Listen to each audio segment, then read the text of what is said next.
Saúdo a todos com a paz do Senhor.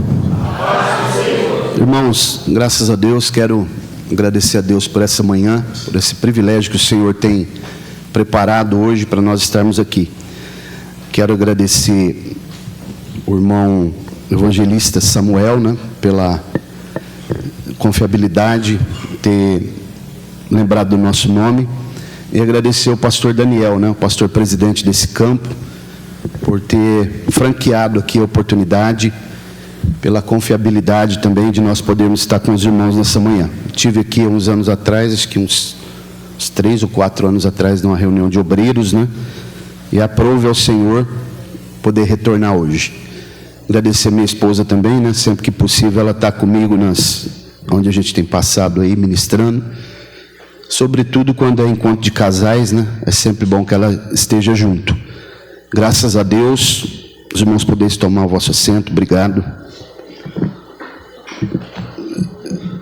É um trabalho muito importante, esse trabalho, e necessário, imprescindível que seja realizado.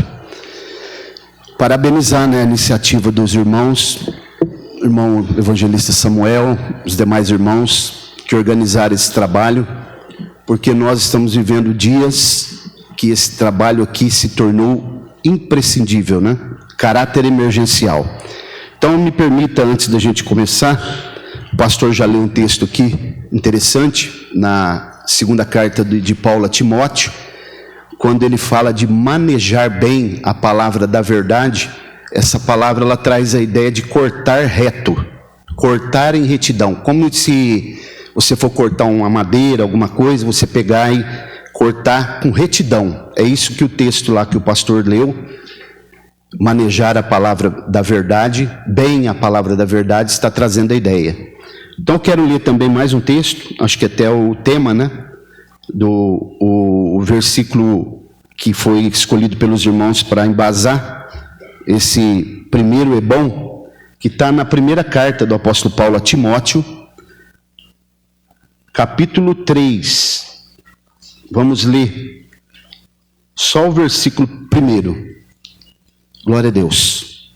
Tradução minha aqui um pouco diferente. 1 Timóteo, capítulo 3, versículo 1. Todos acharam? Diz assim, a santa, bendita e eterna palavra de Deus. Esta é uma palavra fiel. Se algum homem deseja o episcopado, excelente, na tradução dos irmãos diz excelente obra deseja. Amém? A palavra episcopos, que está relacionada com presbítero, ancião, bispo. Então, está aqui a recomendação do apóstolo Paulo para todos nós nessa manhã, não só para Timóteo, mas essa palavra é extensiva para nós, O que nós vamos realizar aqui hoje não é uma pregação, mas é um estudo um pouco mais sistemático das Escrituras, sobretudo na questão ministerial, das funções, dos cargos e funções do ministério.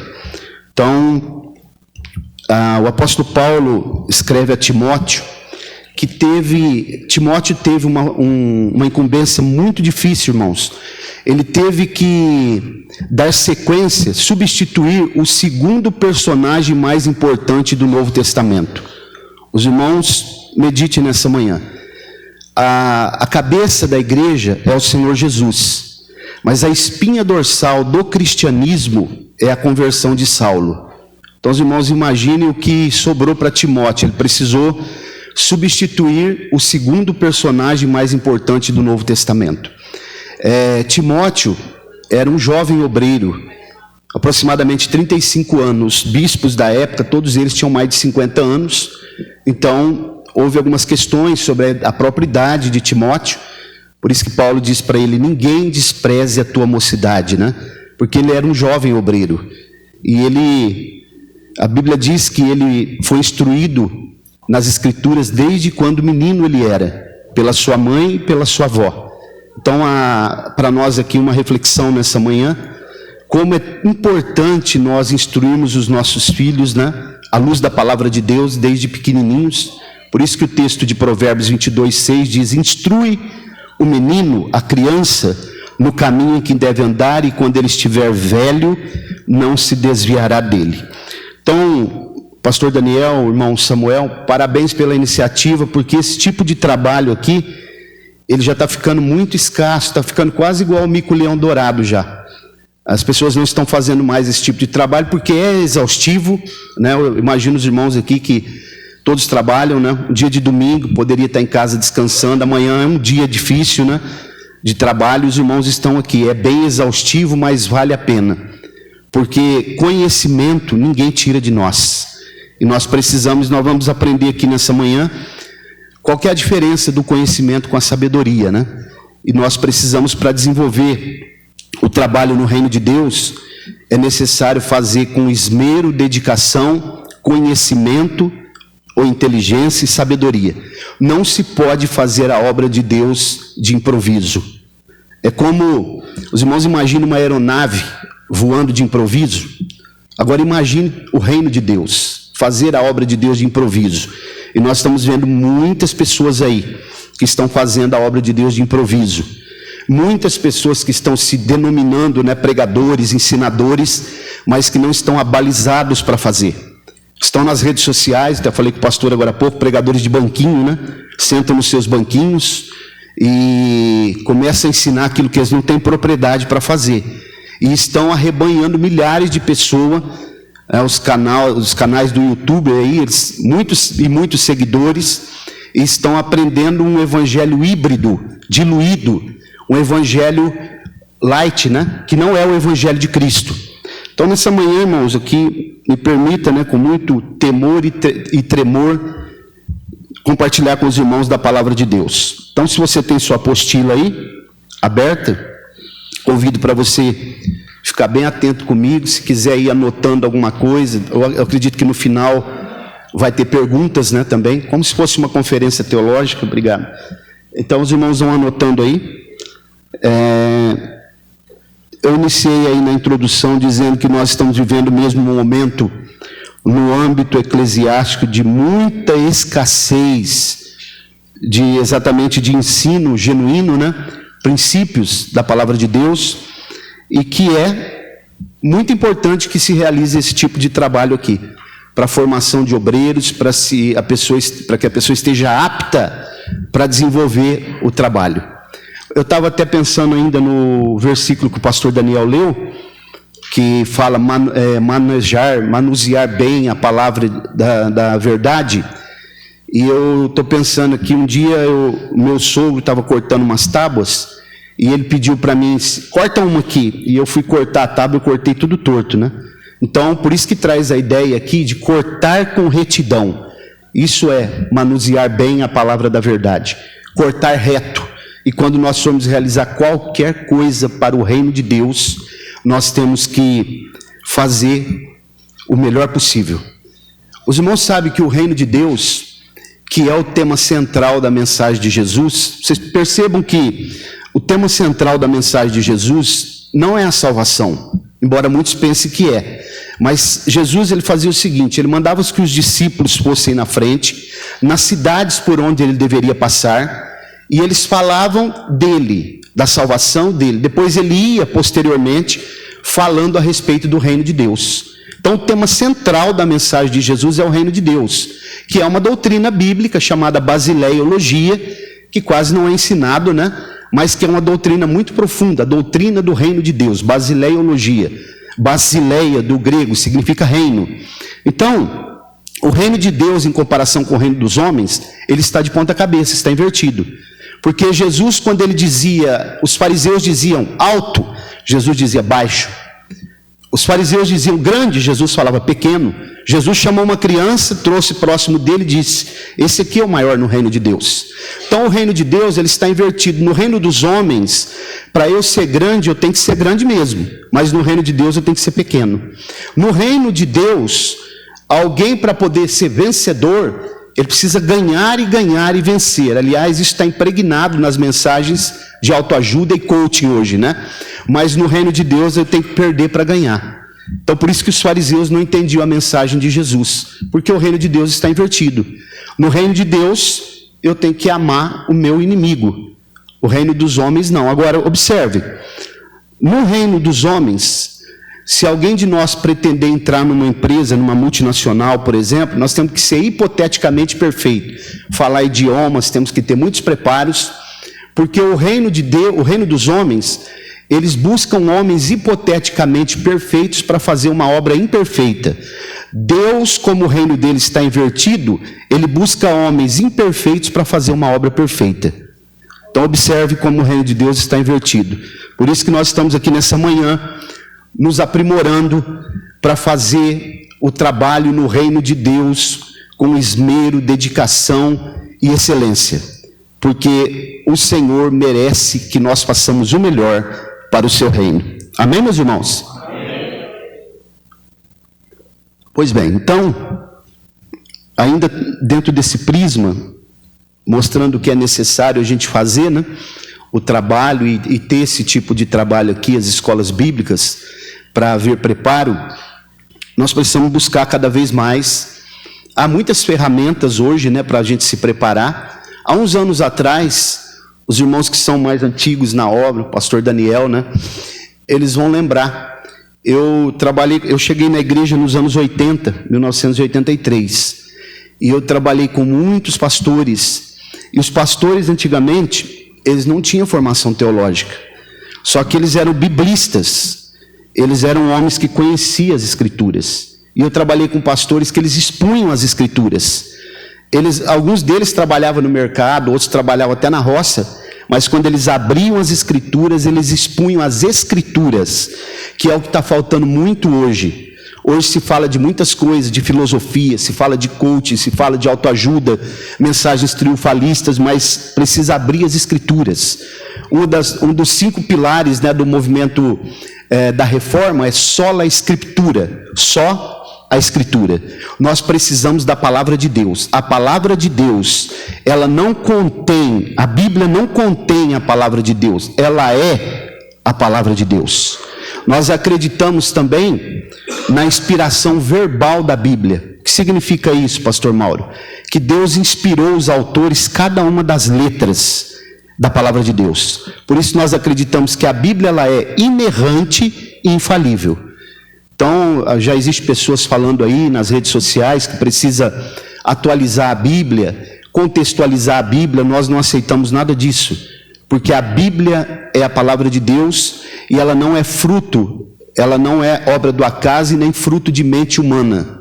A Bíblia, ela é fruto de uma mente mestre, que trabalhou e inspirou os 40 autores para que a palavra chegasse até nós. 1189 capítulos, 31.173 versículos, 66 livros, 39 no Antigo Testamento, 27 no Novo, 40 autores, que foi escrito num período aproximado de 1.500 anos, e ela é inerrante, ela tem uma harmonia, ela está em harmonia, ela está conectada.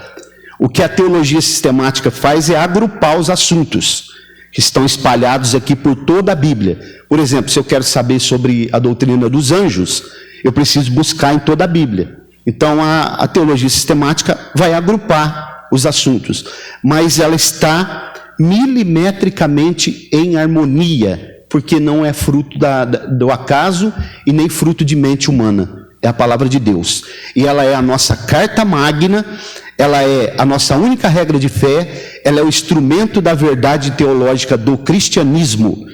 Ela é para nós mais importante do que a Constituição brasileira. Podemos dizer amém?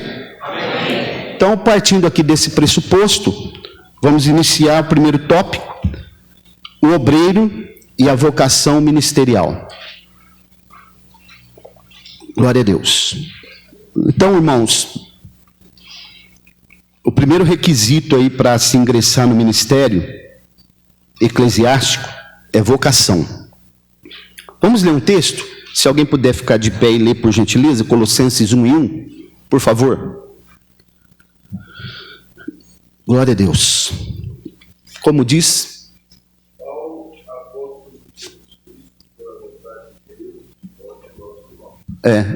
Paulo, apóstolos de Jesus Cristo pela vontade de quem? De Deus. Então, o primeiro requisito, irmãos, para que se alguém se ingresse no ministério, ou se aventure, né, a entrar no ministério, é vocação. Se ele não for vocacionado, irmãos, ele terá grandes problemas.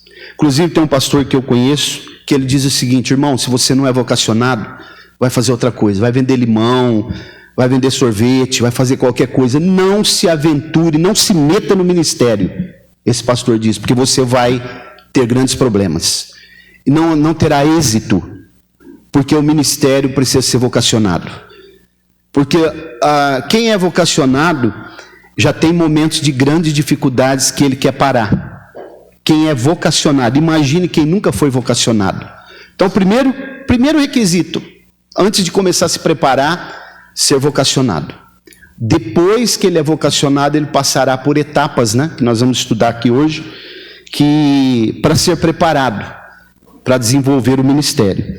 Então nós vemos aqui, que o obreiro, ele haverá momentos de grande sofrimento no ministério. As pessoas que olham o ministério de longe, de fora, eles pensam que é glamour, né? Ministério é glamour. Andar por aí com uma pasta, pregando, né? Um dia eu estava com a irmã Roberta, minha esposa, na cidade de Barretos ali, chegou um pregador, né? Com uma pastona daquelas 007. Você olhava assim, dava para pentear o cabelo na pasta, né? E olhei para aquele pregador, né? Ele tinha todo o estilo de pregador, só que conhecendo algumas coisas dele, eu percebi, esse cidadão, primeiro, não foi vocacionado. Segundo, ele não vive nada daquilo que ele prega. Porque esse aqui é outro ponto muito fundamental. Pregar, viver aquilo que prega, né? Viver aquilo que prega. Porque tem muita gente pregando por aí, mas não está praticando nada. E em Mateus 23, Jesus traz uma lição extraordinária, quando ele diz assim, os fariseus se assentaram na cadeira de Moisés. Fazei tudo quanto eles vos ensinarem, mas não vos imiteis em suas obras. Porque eles ensinavam e pregavam, mas na hora de praticar, eles colocavam o fardo no povo, mas eles não praticavam. Então, um dos pontos fundamentais aqui é vocação, viver aquilo que está pregando, porque haverá momentos no ministério que vai ter muitas dificuldades, muitos problemas, momentos de angústia. O que os irmãos acham que tem acontecido aí nesse período da pandemia, até antes, que muitos pastores acabaram se suicidando? Isso daí é a pressão do ministério, porque o ministério é pressão. Foi feita uma pesquisa nos Estados Unidos, uns anos atrás, e eles chegaram à conclusão que a atividade mais exaustiva que existe não é o trabalho na lavoura, não é o trabalho nos computadores, mas é o trabalho de pastorear. Estou falando de pastores mesmo, né? Porque esse é um trabalho exaustivo. Quem está desenvolvendo o trabalho pastoral, o ministério, ele é extremamente cansativo, porque envolve muitas coisas, psicológico, né? Você precisa lidar com muitos problemas das pessoas, e às vezes tem que deixar o seu e o da sua família de lado, para poder trabalhar com o problema dos outros. Há um texto no livro de Cantares, que diz assim: eu cuidei da vinha dos outros, da minha vinha não cuidei. Então, isso traz uma ideia para nós, que às vezes o pastor, o obreiro, ele está cuidando da vinha, do problema, da dificuldade do outro, e às vezes ele deixa de cuidar do problema dele, da dificuldade dele, da família dele, para cuidar do trabalho dos outros. Então, todo aquele glamour, né, que parece aos aspirantes do ministério: olha, aquele irmão, quero ser igual aquele irmão lá, quero ser pastor. Se não haver vocação e não se entender o que é o ministério, haverá grandes frustrações. Até mesmo aqueles que são vocacionados passarão por grandes frustrações no ministério. Haja vista, como eu disse, o segundo personagem mais importante do Novo Testamento, o apóstolo Paulo. Ele morreu foi tirado de dentro de uma masmorra antes de ser decapitado, né? Pediu para que trouxesse a sua capa, porque o frio era terrível aqueles dias. Ele estava dentro de uma masmorra que as pessoas provavelmente não sobreviveriam mais de 10 dias, porque ali havia um gotejar contínuo. Quando a Bíblia diz que a mulher rixosa, contenciosa, ela é como gotejar contínuo, é esse instrumento de tortura que se usava nas prisões de Roma. A pessoa ficava lá dentro, ficava um gotejar contínuo, dia e noite. Paulo estava lá. Por isso que ele pede na sua segunda carta, que é a última carta, traz a capa que eu deixei na casa de Carpo, para o frio, né? Traz os pergaminhos. Irmãos, isso para mim é intrigante. Como alguém diz, traz para mim os livros, mas principalmente os pergaminhos. Se alguém já sabe que vai morrer, já está chegando o momento que ele vai ser entregue. Ele diz, eu já estou sendo entregue por libação, né? Somente Lucas está comigo, estava solitário. Olha o segundo personagem mais importante do Novo Testamento, o homem que tem o maior número de obras escriturísticas traduzidas em todo o mundo, o homem que foi mais influente do que todos os imperadores de Roma, estava dentro de uma masmorra, não tinha uma capa para se cobrir do frio, né? Lugar insalubre, e estava pedindo, traz os livros, principalmente a Bíblia, os pergaminhos. Ele queria ler mais um pouco, estudar mais um pouco, conhecer mais um pouco, se aproximar mais um pouco de Deus, mesmo sabendo que estava chegando o momento da sua partida. Estamos falando do apóstolo Paulo, grandes frustrações. Imagina nós. O apóstolo Paulo, irmãos, ainda partindo aqui dentro do texto que nós lemos, que é o embasamento aqui desse trabalho, quando ele teve aquele encontro com Jesus no caminho de Damasco, que ele foi lá para a rua direita, Ananias vai lá, tudo aquilo que os irmãos já sabem. O apóstolo Paulo, ele vai para Jerusalém, depois ele precisa sair de lá fugido, né, dentro de um cesto. Então ele vai ficar lá na cidade dele, na cidade de Tarso, que é hoje território da atual Turquia. Ele fica lá por aproximadamente 10 anos no anonimato. Então, no capítulo 13 de Atos, acontece um avivamento na cidade de Antioquia, da Síria, e Barnabé se lembra de Saulo e manda buscá-lo para que ele venha ajudar nesse momento do avivamento. Mas é interessante que o apóstolo Paulo, irmãos, ele vai para a região do Monte Sinai, na Arábia, né? Tem muita gente que vai em Israel e acaba não indo no Monte Sinai. Ele pensa que vai no Monte Sinai, mas ele não vai, porque o Monte Sinai não é aquele monte que os guias levam as pessoas lá em Israel. O Monte Sinai fica dentro do território da Arábia Saudita, que é a terra de Midian. Então ele fica ali, em Gálatas diz que ele fica ali por 3 anos. O que Paulo está fazendo lá no Monte Sinai? Ele está relendo o Antigo Testamento. Quando ele relê o Antigo Testamento, ele descobre que Jesus é o Yahvé do Antigo Testamento. É o Deus do Antigo Testamento que se encontra com ele no caminho de Damasco. E aí ele vai começar todo o preparo do seu ministério. Então eu peço para os irmãos fazerem uma reflexão aqui nessa manhã. Todas as frustrações que Paulo passou, ele diz assim, por 5 vezes, levei uma quarentena de açoite dos judeus menos um. Os irmãos sabem o que é uma quarentena de açoite menos um? É assim, ó. Eles iam açoitando, quando chegava no 39, eles diziam assim, perdi a conta, 39, perdi a conta, 39, perdi a conta, 39, isso é uma quarentena menos um. Até que eles não conseguiam mais, os braços começavam a dar cãibra, aí eles paravam. Aí eles diziam, 40, isso é uma quarentena menos um. Por 5 vezes ele disse, uma quarentena menos um. Então tudo isso que Paulo passou, irmãos, as grandes frustrações do apóstolo Paulo, e ele nos deixou tudo aquilo que nós precisamos de ensino, né? São 13 cartas, 3 delas são pastorais, as 2 que ele escreve a Timóteo e uma que ele escreve a Tito. Os irmãos pensem quem é o apóstolo Paulo e a maneira que ele terminou a sua jornada. Faz uma comparação aí do apóstolo Paulo com os apóstolos modernos de hoje. Dá para comparar? Esses apóstolos que estão na mídia aí, o que vocês acham?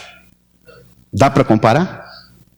Então, mais uma vez, se você não tem vocação ministerial, se não há um chamado de Deus, faça outra coisa. Ajude na igreja, exerça o seu papel na igreja, né? Sempre tem um trabalho na igreja. Membro de banco, como diz o pastor Alceu Pires, é parafuso e prego, né? E madeira. Nós não somos membro de banco apenas, temos um trabalho, mas o ministério é vocação. Amém, meus irmãos? Amém. Se eu estiver indo muito rápido aí, se não estiver tendo uma didática boa, os irmãos dão um sinal aí. Está dando para entender bem, irmãos? Amém? Pois bem, então, uma coisa também que é característico do obreiro chamado é que ele é convicto. há momentos de dificuldade, há momentos que você parece que vai se abater de tal forma que você diz assim, vou parar. Mas ele é convicto, ele tem convicção. O chamado está no coração dele. Ele sabe quem chamou ele, quem vocacionou, né? Ele tem um profundo sentimento pelas coisas de Deus. Ele quer fazer. Ele tem gratidão e ele quer fazer, ele quer desenvolver o ministério, né? E ministério, irmãos, não é fonte de renda. Não é fonte de renda. É aquilo que nós estávamos falando, pastor, agora há pouco. Tem muitos obreiros por aí abrindo igrejas, e eu acho que deveria ter um critério para se abrir igrejas. Não poderia se abrir igreja como se abre hoje, né? Deveria se ter um critério. Porque eles acreditam que é uma fonte de renda.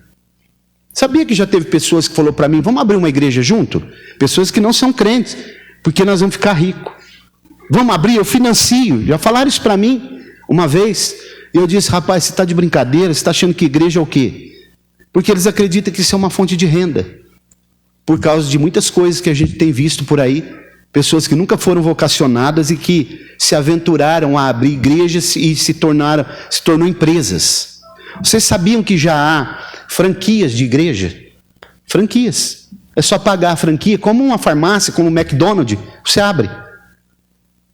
Eu conheço um pastor lá no Vale do Paraíba, que ele arrendou o campo que ele era presidente. Ele arrendou o campo. E aí ele disse para um outro pastor que era presidente, arrenda o seu também.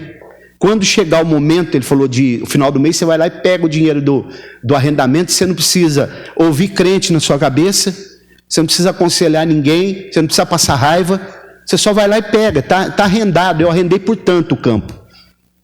Já tem isso aí, irmãos. Pessoas que nunca foram vocacionadas, não têm zelo pela causa do Senhor. Já existe pastores pregando que Jesus não vai voltar mais. Isso daí é uma utopia. Que Jesus nunca vai voltar. A maior esperança da igreja é a volta de Jesus. Jesus está voltando. Tudo nos mostra que Cristo já volta. Quantos aqui ainda creem na volta de Jesus? Permita-me nessa manhã, já que nós estamos aqui numa igreja pentecostal clássica, arminiana clássica, de origem arminiana clássica, permita-me nessa manhã aqui enfatizar os 4 pilares do movimento pentecostal clássico. Jesus Cristo salva, Jesus Cristo cura, batiza no Espírito Santo e em breve voltará. Amém, meus irmãos? Glória a Deus, nós acreditamos nisso. Essa mensagem está viva no nosso coração. A mensagem que os pioneiros trouxeram não foi debalde. Eles não receberam de filosofia, eles receberam do Espírito Santo. Glória a Deus. Quando eles olharam lá no mapa e eles acharam lá Belém, eles pensavam que era Belém da Judéia. Depois eles foram estudar a Belém, extremo norte do Brasil. E eles vieram. No dia 5 de novembro de 1910, eles embarcaram no vapor Clemente. E no dia 19 do mesmo mês, eles desembarcaram em Belém. Sem saber falar o idioma. Glória a Deus. Eu, nessa manhã, me permita, estude a história da Assembleia de Deus. Você é assembleiano, irmãos? Faça isso. Em nome de Jesus. É uma história riquíssima. Se um dia Deus me der condição, eu quero ir lá em Belém, lá no Museu da Assembleia de Deus. Lá está o primeiro templo. Eu quero ir lá e andar por ali, se o Senhor me permitir. Faz parte da nossa história. Essa mensagem ainda está no nosso coração. Ela é ainda viva, ela é atual. Jesus Cristo salva, Jesus Cristo cura, batiza no Espírito Santo, em breve voltará. Glória a Deus. Então, segundo tópico. Além da questão da gente ser vocacionado, né? E essa vocação fala de aperfeiçoar santos, Efésios 4, né? Versículo 11, ele mesmo deu uns para apóstolos, outros para profetas, outros para evangelistas, outros para pastores e doutores, buscando o aperfeiçoamento dos santos para a obra do ministério. Irmãos, aperfeiçoar santo não é fácil, viu? É muito difícil. Tem santo que quer brigar, pastor. Tem santo que chuta a canela da gente. Aperfeiçoar santo não é brincadeira, mas esse aí é o trabalho do ministério. Aperfeiçoamento dos santos. Quando a gente lê o capítulo 4 da carta aos Efésios, a gente vai descobrir lições riquíssimas sobre o que é a função dos 5 dons ministeriais quando eles estão em harmonia. 5 dons ministeriais. Então, vocação. Segundo, o obreiro e a eclesiologia, que é a doutrina da igreja, né? A palavra eclésia, o termo grego, né? Eclesia, significa, como que está aí na apostila?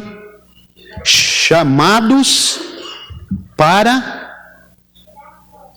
fora. Eclesia, chamados para fora. Então, a igreja, isso aqui nós podemos olhar de 2 prismas. Nós somos chamados para fora do mundo, estamos no mundo, mas somos chamados para fora. E a igreja também precisa sair de dentro das 4 paredes para fora, para pregar o evangelho, né? Então, a palavra eclesia, do grego, chamados para fora. E a igreja, irmãos, é como um navio. O navio está dentro da água, mas a água não pode estar dentro do navio. A igreja está dentro do mundo, mas o mundo não pode estar dentro da igreja, porque nós somos chamados para fora. Esse daqui é o termo grego que define, né? Na verdade, os gregos, eles não davam sentido religioso para esse termo, mas a grande maioria, eu até coloquei aí, 95 vezes, né, que aparece no Novo Testamento se refere a essa reunião, que às vezes nós também chamamos de assembleia, né? Reunião dos santos, uma reunião, uma eclésia. No Antigo Testamento fala sobre a congregação de Israel, né? Que Deus não trata com a igreja no Antigo Testamento, ela só aparece nas entrelinhas. No Antigo Testamento só é possível ver a igreja nas entrelinhas. Lá ele tratava com a congregação de Israel. No Novo Testamento ele trata com a igreja. E quando você lê a palavra mistério, sobretudo na carta aos Efésios, a palavra mistério se refere à igreja. O mistério que estava oculto, porque funciona assim, ó. Em síntese, Jesus é o mistério que estava oculto dentro do Pai. Ele só vai se manifestar quando ele vem e nasce como homem. Ele estava oculto dentro do Pai. A igreja é o mistério que estava oculto dentro de Cristo, porque quando aquela lança é introduzida em Jesus lá no Gólgota, do seu lado saiu 2 elementos: água e sangue. Sangue fala da vida humana. Quando Paulo fala que a nossa luta não é contra a carne nem contra o sangue, ele está dizendo que a nossa luta não é contra a vida humana, né? Então de Jesus sai água e sangue. O que significa o sangue? Vida humana. A água tipifica a vida divina. Então a igreja, ela nasce naquele momento ali. Muita gente pensa que é lá em Atos capítulo 2, mas a igreja, ela é tirada de dentro de Jesus naquele momento, porque ela era o mistério que estava oculto em Cristo. E a mulher, o mistério oculto que estava dentro do homem. Porque na verdade a mulher e o homem, eles são criados no mesmo momento. Só que ela estava dentro do homem. Deus dá forma na mulher depois. Depois ele forma a mulher. Ele é tirado de dentro do homem. Por isso que Paulo, em Efésios 5, ele faz uma metáfora, que o homem, o marido, deve amar a sua esposa como Cristo amou a sua igreja. Porque a mulher estava dentro do homem. A igreja estava dentro de Cristo. E Cristo estava dentro de Deus. Isso aqui é um mistério. Você pode dizer amém nessa manhã? Glória a Deus. Então, por isso que você vai ler na carta aos Efésios o mistério. Leia, por favor, Efésios 5:32, só para a gente definir essa questão. Ele vai tratar sobre esse mistério aí em toda a carta aos Efésios. Pode ler, irmão. Grande é este mistério, digo-o, porém, a respeito de Cristo e da igreja. Amém. Grande é esse mistério, digo, porém, a respeito de Cristo e da sua igreja. Então aí nesse último versículo, como nós usamos aqui aquele método muito simples, né? Que a Bíblia interpreta a própria Bíblia, esse é o princípio da hermenêutica, a Bíblia interpreta ela própria. Então a Bíblia está interpretando que o mistério de Efésios está se referindo à igreja, Cristo e a sua igreja. A palavra mistério lá se refere à igreja. Aqui só um panorama então dessa questão da eclesiologia, né?